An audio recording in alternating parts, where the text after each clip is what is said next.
మతిపోయిన ఈ పసికూన ఏం తాళం వేశాడే ఏం రాగం తీసిందే అంగనా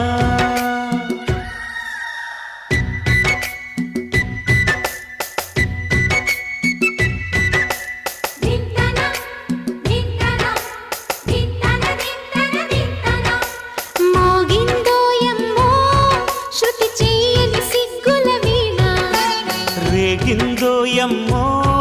మతిపోయిన ఈ పసికూన